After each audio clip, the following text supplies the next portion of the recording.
কতদিন হয়ে গেল আমাদের একটা মেয়ে ছিল দেখতে আসে নাই। হ্যাঁ, অনেক দিন থেকে সবাইকে একসাথে দেখি নাই। আমার খুব ইচ্ছে করতেছে সবাইকে একলগে দেখার। মন খারাপ করো না, খুব তাড়াতাড়ি আমরা দেখতে পাবো।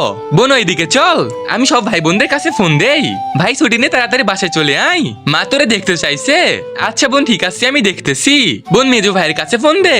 ভাইয়া তুমি তাড়াতাড়ি চলে আসো, মা সবাইকে একলগে দেখবে। না না, আমি যেতে পারবো না। আচ্ছা ঠিক আছে।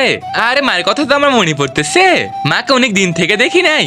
এখন তারা ছোট ভাইকে ফোন দেই। ভাই তুমি তাড়াতাড়ি মায়ের কাছে চলে আসো। আরে আমার অফিসে অনেক কাজ, আমি যেতে পারবো না। ঠিক আছে ভাইয়া, মায়ের কথা তো আমার মনে পড়তেছে, না আমাকে যেতে হবে। বোন চল, এগুলো নিয়ে মাকে সারপ্রাইজ দিব। আরে তোমরা নাকি কেউ আসবে না? এখন দেখি সবাই চলে আসছো।